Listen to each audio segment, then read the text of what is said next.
就两个人都在家休息的时候，一块聊天，一块吃饭。哎，我下夜班回来的晚，他还去那小胡同等我，确实挺暖的。但我每次有这种想法的时候吧，我都给自己拉回来，我不能选择他。啊？因为他家那个条件吧，如果我要是跟他，我就相当于背了一辈子负担。你说我自己一个人啊，我都是单桨划船，不是挺累的呢？我就没打算给自己拴根绳。你这眼神看着我干什么呀？我不是那种贪慕虚荣的人，我只是不想有太多的责任。我觉得两个人在一块儿挺累的话，还不如一个人呢。两个人在一块儿，至少比一个人办法多。而且再说了，他人挺好的，还能给你熬药。这些10块钱快递就能解决的事情，就不要达成终身大事了吧？终身幸福也是两个人一起去奋斗的嘛。我跟你说啊，赵立群他挺拼的，真的。我觉得过不了几年，肯定有起色，说不定人家还能白手起家呢，对不对？你别太着急。但是话说回来啊，我觉得最重要的还是，你内心到底喜不喜欢他？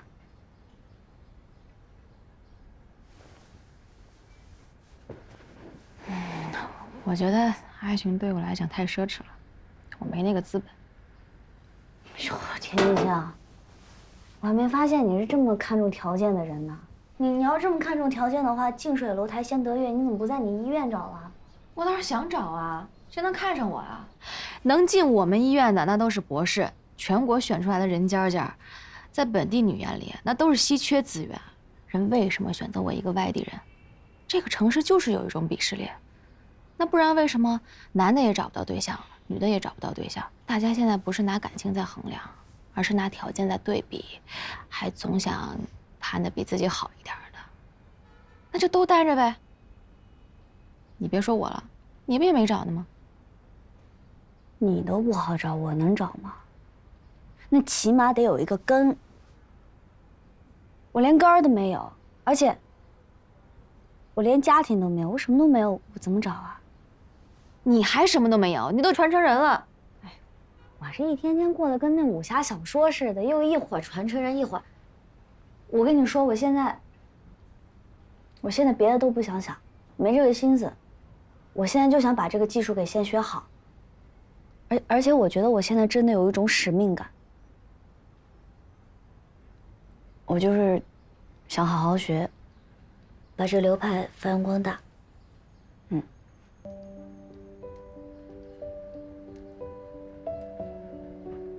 认真了呀？这不像你啊。那你当初那初心呢？人天真啊，你当初不就是见色起意才去学的吗？他呀，啊？怎么了？人喜欢萌萌，他妈也这么觉得，我也这么觉得，所以说就，哎呀，而且再说了，赵立权你都看不上，我这样的，就算能有点什么，人家家里能看得上我吗？门当户对。哎，你可别来这套。以前那个天不怕地不怕孙头头哪儿去了？现在还会被什么门当户对这种俗事限制？天不怕地不怕里面什么都有嘛。然后那商场里好几万的那种包包我也想要，那2、3千万的房子我也想要，想想就能有吗？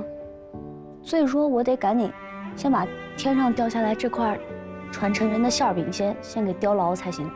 也是，你说像咱们俩这样，面包屑都没有，还考虑什么选择爱情还是选择面包？头头，如果我们俩老了以后都没对象的话，就一起过吧。我做饭，你洗碗，你扎针，我护理。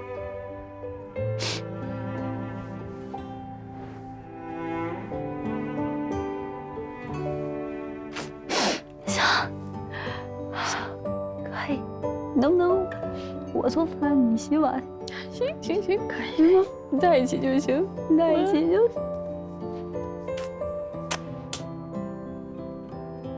行了，你戏怎么那么多啊？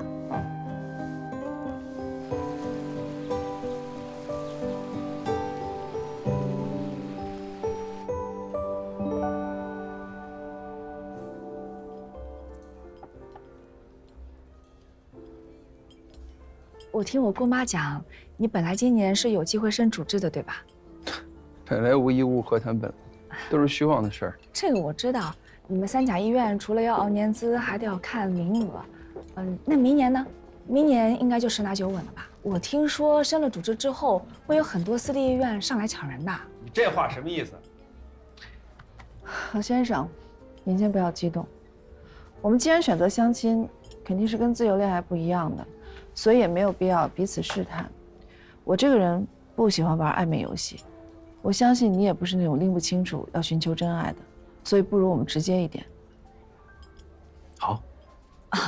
我没别的意思啊，你别误会。我就是想，你现在还没买房吧？这私立医院的条件比公立医院要好。我听说私立医院做儿科医生很赚钱的。请问你们有家族遗传病史吗？没有。请问，你有房子吗？我有，够一家3口住的。请问你接受婚前身体检查吗？我可以接受，但是这个费用你出吗？你的工资是多少？我提出的肯定是我出钱。不过我有一段时间没有工作了。没有工作，那你靠什么养活自己？你有房贷吗？你对未来的职业跟家庭有什么想法吗？没什么想法。你想生几个呀？我没想办法生几个。我很早以前就没有房贷了，我是靠之前的收入生活的。我之前收入稳定，年薪300万加。300万？那太好了，我对你没有任何问题。你为什么要问这些？不瞒你说，我上一段婚姻呢是净身出户，现在是租房子住。你有房子，而且没有贷款，我对你很满意。OK， 那我们可以继续。那你现在忙不忙？现在工作忙不忙呢？还行。我倒不是很忙，就是有很多时间可以空出来的。麻烦你站起来一下，转一圈，再慢一点转一圈。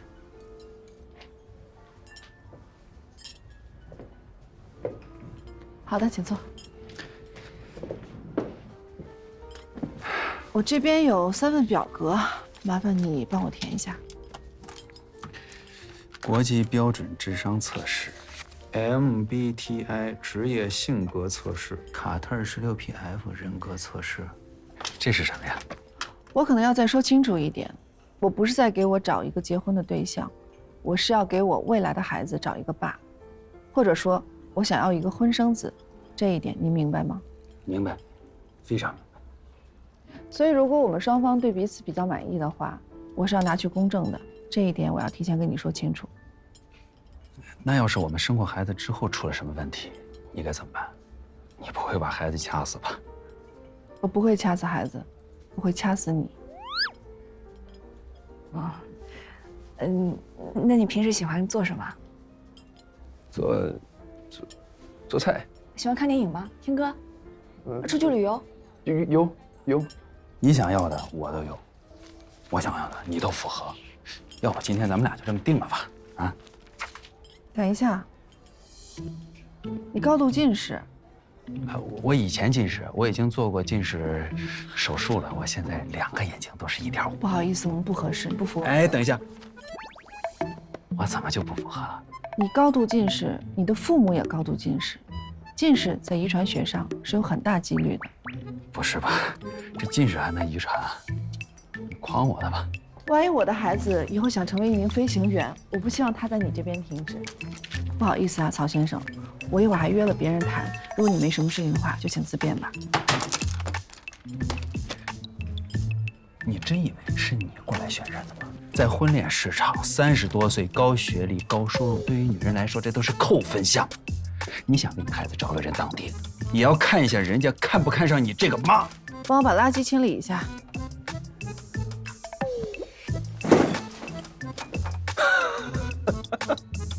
你怎么啦？不好意思，不好意思。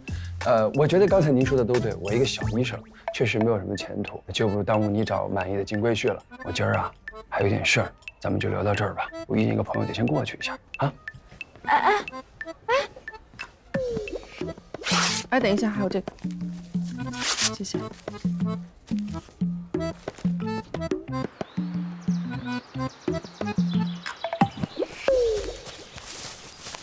来，大家都跟上。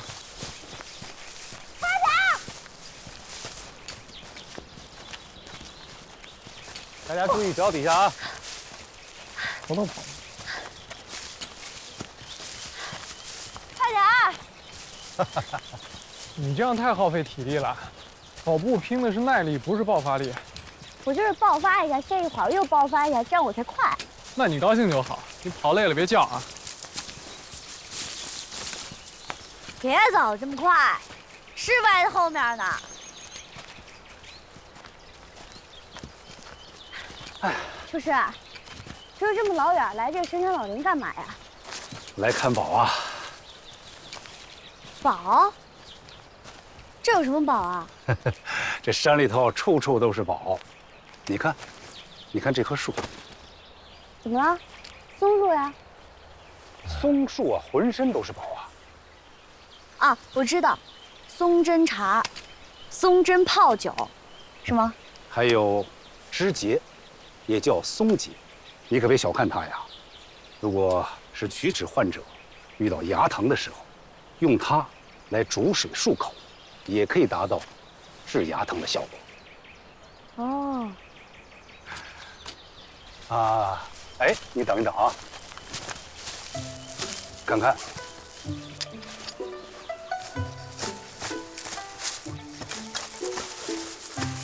这什么呀？看看，这是杂枝。杂枝。哦，我知道了，松树的粑粑是吗？瞎说！哎，同学们，来，都过来一下，过来一下！来，发现一个粑粑。松树的粑。来，快点过来啊！拿来。这个呀，寄生在松树上的一种菌，像这样长在树上，或者长在树下的呢，我们都称之它为树蛇灵芝。如果生长在这个树啊，它要是没有毒，那么长在树上的树蛇灵芝就有很高的药理价值。比如啊，这个松树上的杂枝，它就可以用于护肝。那如果这么说的话，哪都能找到灵芝了，是吗？哎，不同的宿主啊，养出来的树蛇灵芝呢，有不一样的功效，有的呢也达不到入药的这个程度，有的呢却极为的罕见。比如说桑黄，啊，就是桑树上长的树蛇灵芝。大自然给我们提供了非常多的宝贝，还有人参，所以啊，我们今天说不上，还能碰到人参。这个地方有人参啊？当然有了。这是要干什么呀？我拜拜，我想着说待会儿我也能遇见人参就好。你要人参干什么？之前那个猪骷髅不是老是心心念念要吃人参吗？我想着说，我今天要是碰见了，我也带一根回去备上。人呐，不能太贪。人参又叫地精。你比如说这一片有一棵人参，那么几年来，其他的参都不会有的。它把地气全都给吸走了，所以我们用得着我们就用，用不着一定要留给有用的人。嗯，这样呢也省一省地气。走吧。好，走。来，我开路。好，来，注意脚底下，哎，慢点。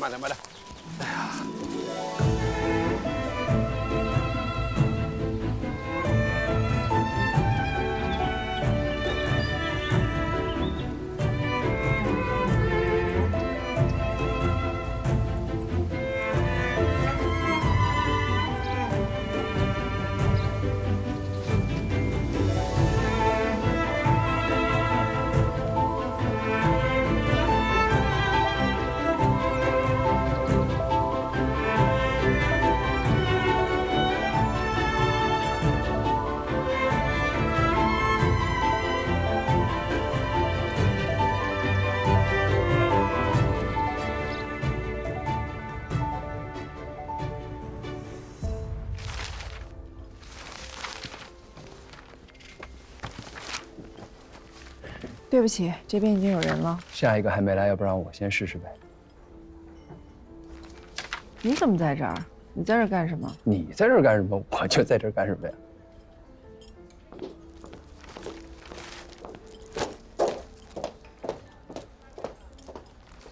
没想到你这样的相亲也不成功啊！不成功就不成功，是我爹妈最后一个我着急。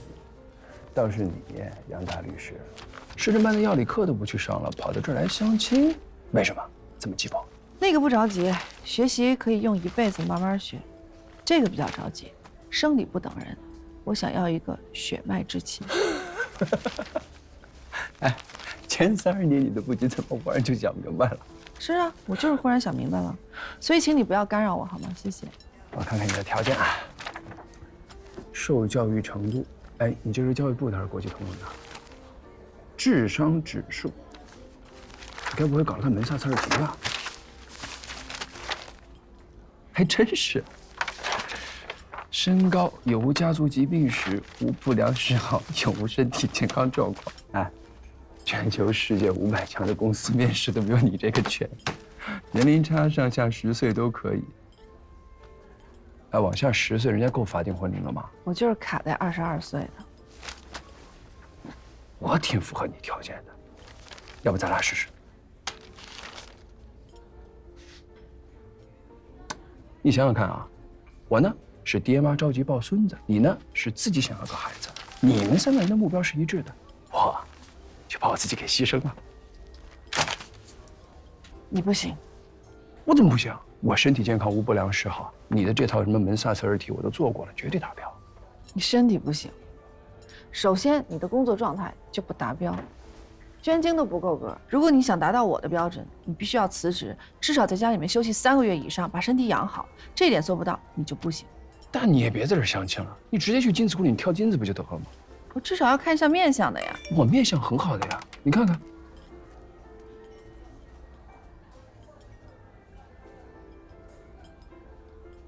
你后面有事吗？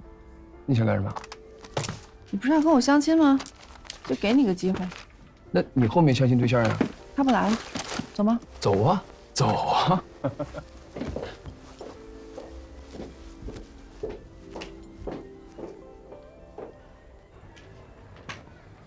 哎，孩子他爸还没一撇呢，现在买会不会太早了？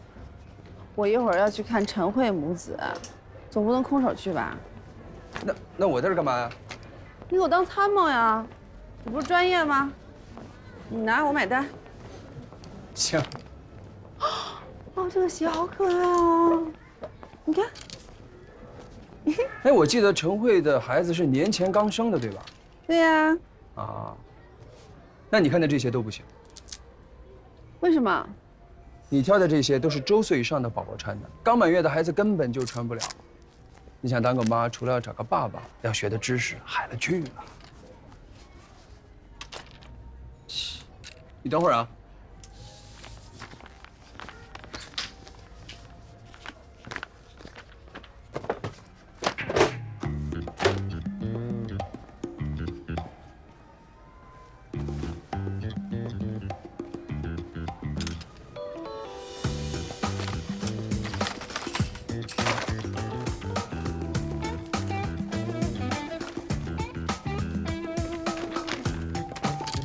那，这个孩子的视力还没有发育好，要多一些视听刺激。夜里即使妈妈睡着了，宝宝也不会觉得寂寞。还有这个，你看还能发光，有音乐，可以练听力。还有这个，练触觉的，宝宝可以抓握它。这个也是。哦，对了。千万不要买包被、衣服、奶嘴这样的俗物，加起来都快堆成一卡车了。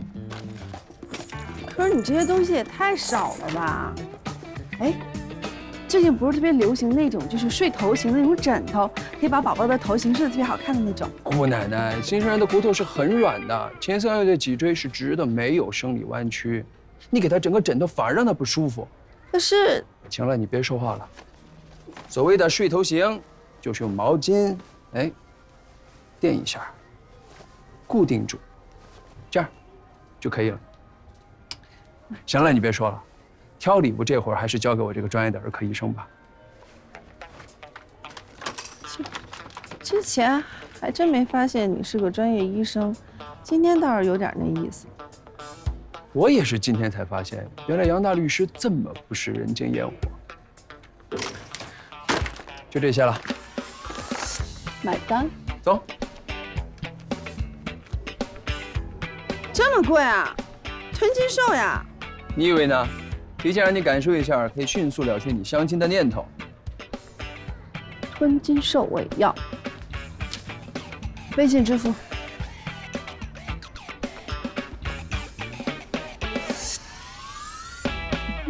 真的好白呀！笑了。宝宝也知道是救命恩人来看他了，我喜欢你。小坏蛋，你知道吗？你是个小调皮鬼，你当时特别着急就要从妈妈肚子里出来，妈妈特别辛苦，等你长大了一定要好好孝敬她，知道吗？我叫什么名字？我们叫孔念远。孔念红，我的命和孩子的命都是你给的，我想让孩子记住，永远感念你。我还想让你当孩子的干妈，不知道你愿不愿意啊？你可一定要答应啊！你那么聪明又那么优秀，学什么都成。你看你从律师到中医，简直是无疆界跨越呀！所以我想让孩子也能记起你的福气。我哪有你说的那么好？我这样做也只是为了赎罪。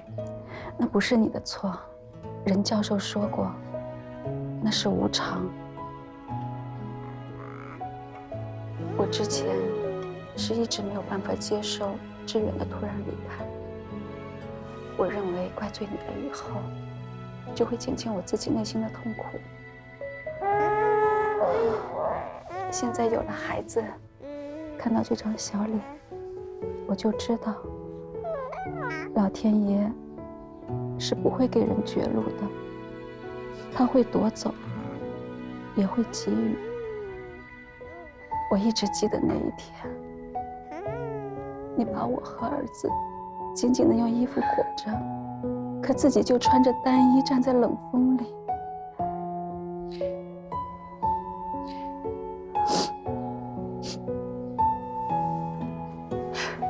可我那时候还那样对你，破口大骂，你却始终抱以爱我的心。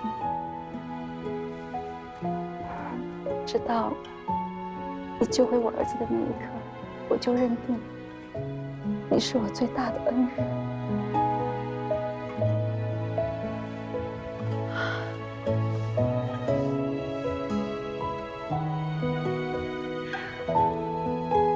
念红，我是干妈呀，你认识我吗？为什么是念红啊？男孩的名字里面怎么会有红字儿？因为干妈叫杨小红。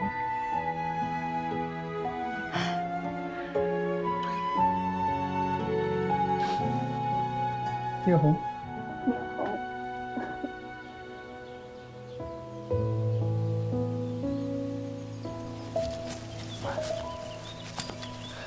这条路可是不好走，这可比当年好走多了。秋实，你说这宝贝藏得这么深，这一般人肯定找不着啊。这块地啊，我们一般都不来，太容易迷路了。哎，您慢点啊，任教授。那为什么今天要来啊10几年前啊，秋实来的时候，给咱们这儿一株老山参啊绑了红绳做标记。可是后来啊，再也没人能看到这株野山参了。哎，但是前2天啊，我又发现了那株野山参。哟，身上绑那红绳啊，都破得不成样了。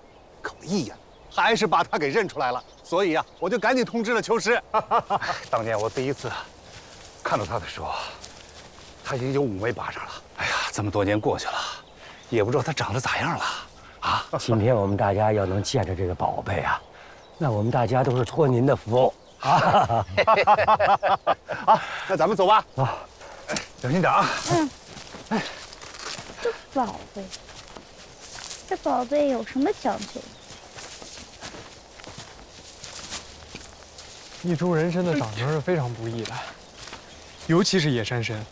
野山参的叶轮长在茎端上，5枚小叶就是1个巴掌，长到5匹叶的，保守估计10年打底。不过具体的参龄还是要根据参纹和身体来判断。传说中的千年人参更是少之又少。据说在90年代有一次香港拍卖会上，半株千年人参就拍出了2亿元的天价。那要这么说的话，那找到的人是不是就发大发了？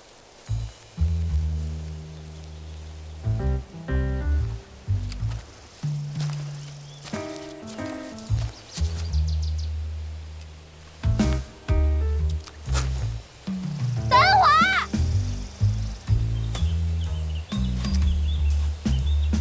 等会儿，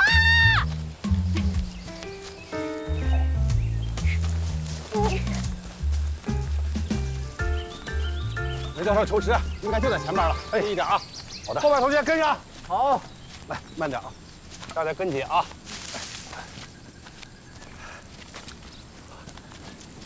哈哈，任教授求实，任教授求实，快看，找到了，找到了，是不是他？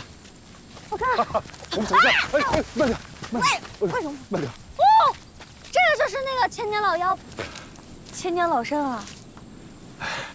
是我绑的绳，没错，就是当年那颗野山参啊！不行，这是求之不得的机遇啊！我也是第一次遇见。哎，秋实，这一次能挖了吗？还是说要做什么仪式吗？要不然不挖的话，他又跑了怎么办啊？我先给大家说一说啊，这个人参啊，是多年生长的那个草本植物，在冬季的时候呢，它就枯萎冬眠，我们叫它假死。遇到气候不适合它生长的时候呢，它就会全年的休眠。所以啊，我们今天能够碰到近100年的野山参，那可真是个奇迹呀！啊，不是，那还等什么？赶紧挖呀！哎，得先祭山神。哦，祭山神，是不？是不？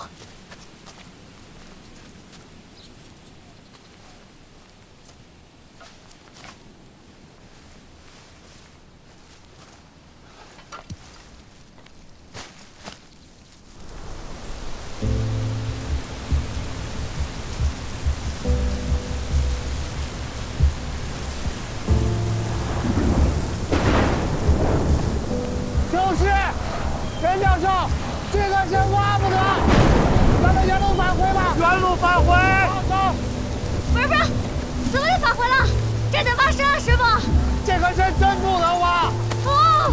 跟你说，这颗参应该是有保护神的，咱们对它一起念，看到没？老天就风云变幻的，意思就是告诉咱们不能挖。秋实，上次不就这样？咱们刚要动手，咔一个雷，差点劈着我，当时就放弃了，说挖不能挖。不是，你这都是迷信，得挖。不能挖，不能挖，走吧。没事。我们要对大自然有敬畏，这不一下雨就会坍塌。赶紧走了，好几百万呢！快赶紧走。好几百万！不能任教授，走来。就把这事放这儿啊！多值钱也没命值钱，走啊！这有什么好怕的？走啊！哎呦！走啊！别！来！走！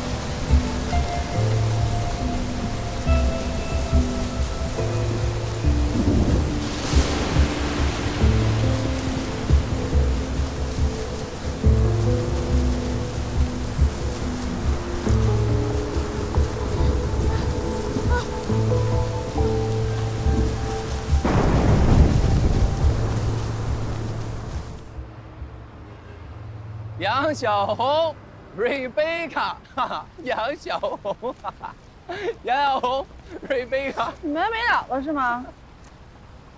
哎，你干嘛要把你中文名字藏起来呀？你看你这名字多少钱啊？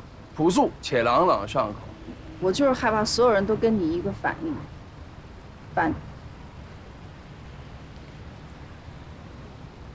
你会是个好妈妈的。现在还不知道孩子他爸是谁呢。不用管孩子爸是谁，你也会是一个好妈妈。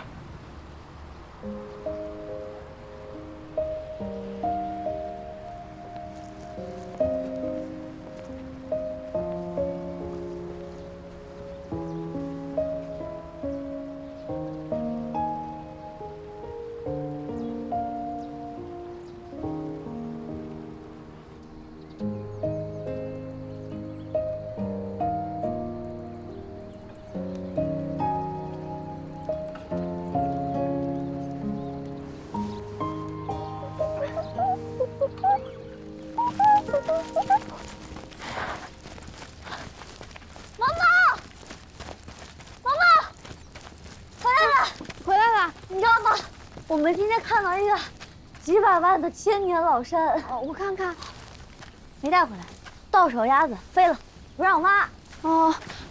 宋老师说这个驱寒，你们喝点吧。这也是吗？对，这个也是。大家喝点姜汤吧。说这几百万的山，泡在汤里是什么味儿啊？啊，这么久啊？是。哎呀，喝点水。哟，哎呀，谢谢。您怎么来这儿了？哎呀，教授，完了！中医院保不住了，现在已经到了生死存亡的地步了。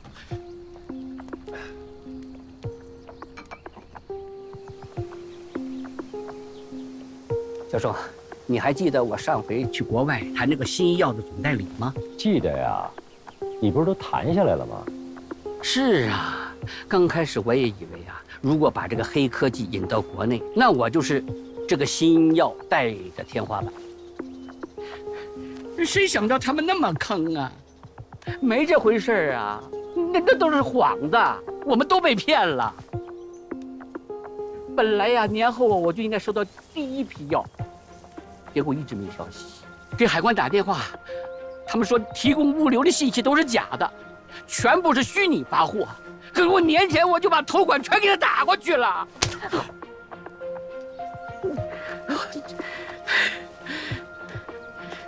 刘总，你当时去那边没有看到药吗？我看到了，给我提供药的那个是我多年的好兄弟，他就投了这个药，头1年的利润翻了是300%。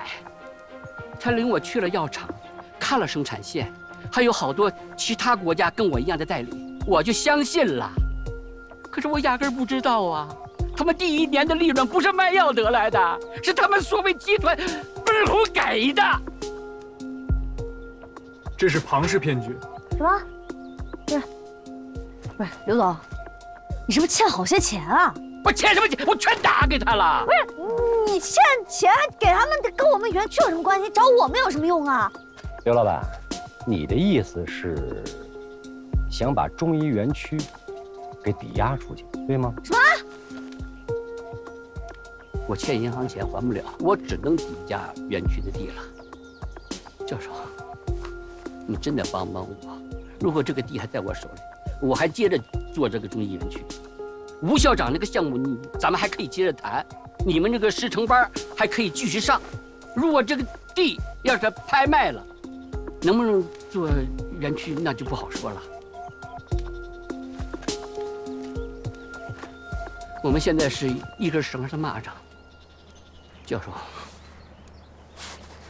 想想办法吧。你这么大窟窿，我有什么办法？我没办法。你有办法，你绝对有办法。我大老远来了，就是为了到你家找你的时候，我听老神仙说你们到这儿来找宝贝来了。我听头头说你们找到了一颗100年的野山参，对吧？不是，你这人怎么偷听人说话呀？对不起，头头，我给你道个歉。现在情况紧急。教授，你还记得我们上次跟投资人在一起吃饭那回吗？有一个大佬特别欣赏你，别人就是收藏一些雪茄呀、好酒，他就收人参。如果咱把这颗野山参拿给他，这事情就有转机了。这颗野山参不能挖。再说了，这颗野山参是邱氏的，不是我的。山里有规矩，谁系的绳子，这颗野山参就归谁。哎呦，我的大教授，现在都火烧眉毛了，谁挖不是挖呀？这挖这个野山参也是为了中医事业做贡献嘛，秋实也可以谅解的，对不对？刘总啊，这山里边路况非常非常的不好，就现在要回去，估计都找不着。再加上今天山里边气候变化大，太危险了。我出钱，找最好的参农。我这事不能强求啊。人参是有缘的，讲究缘分的。刘老板，如果你真想要野山参的话，我有一个病友，他手上有一株40年的野山参，我可以跟他聊聊。40年和100年，他差着行似的，那是一码事吗？哎，行，今天天气不好，你呀就在山里边住一宿吧。啊，我们先吃饭，先吃饭。对，吃饭，吃饭。吃饭。头头明明沿路系了荧光绳，人是怎么说不好找呢？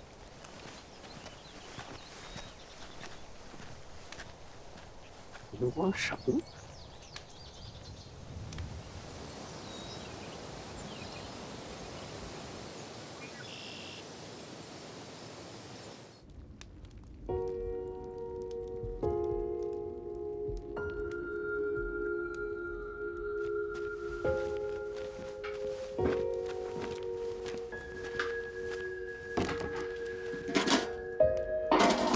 想什么呢？还在想园区的事儿？你说，园区要真没了的话，咱们师承班又不能办。那我好不容易回来，那之后是不是又得去送快递啊？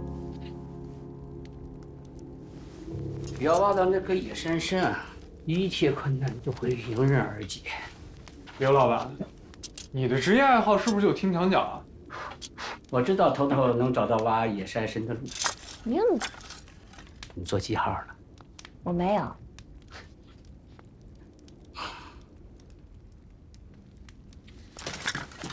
我就算是知道，我也不能说，因为秋师跟师傅说了，那株野山参是被老天保佑，那个是挖不得的，知道吗？我说你什么好呢，头头？你是不是学中医学傻了？这个师承班一解散，别人我不敢说，那天真肯定是有地方去，你就不一定了。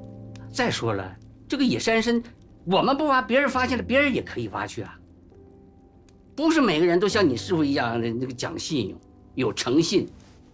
现在年轻人跟以前不一样了，咱们挖了这个野山参能用到正地方，你要遇到那个心怀叵测、不讲信用的人，你都不敢想那个结果是什么样的。我不知道，我忘了。刘老板，如果我们真的挖到这株野山参，你能保证可以保住中医园区吗？任先生，我不敢保证能保住这个园区，但是我敢保证我们这颗野山参能送给帮我补助资金窟窿的人。只要不抵押我园区的地，我这个园区100%的给你用。好，一言为定。一言为定。一言为定。谁跟你一言为定啊？我答应你了吗？就一言为定。出来！我门口等你们。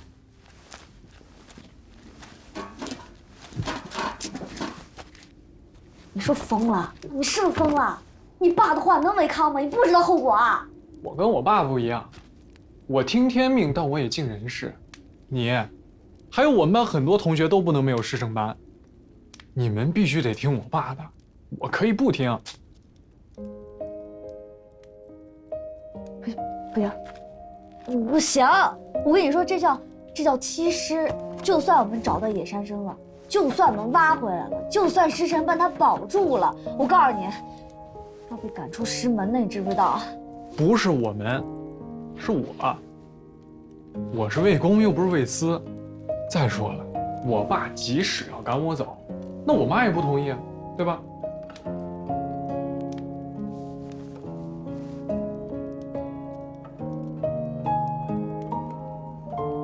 我去，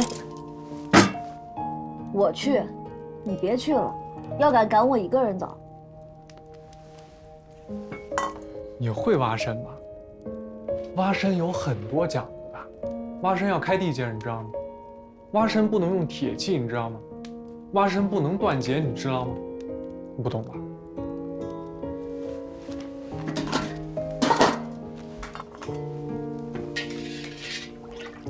那还必须得带你去。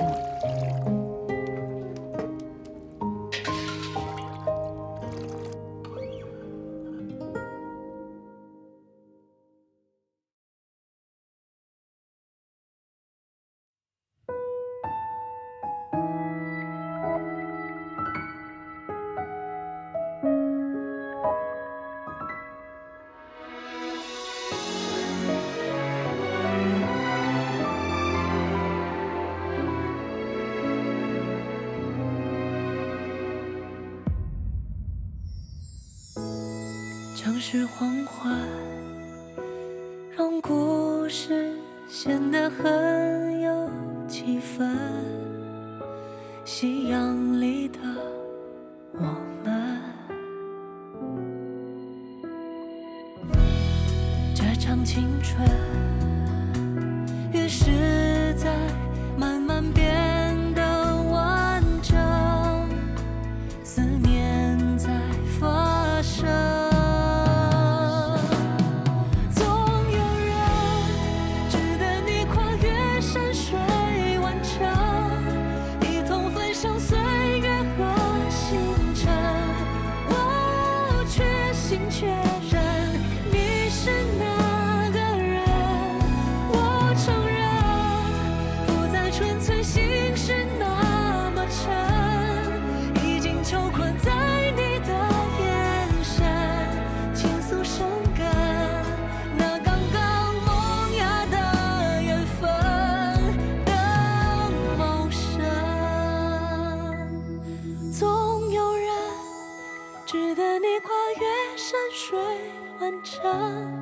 一同分享岁月和星辰，我却心却认你。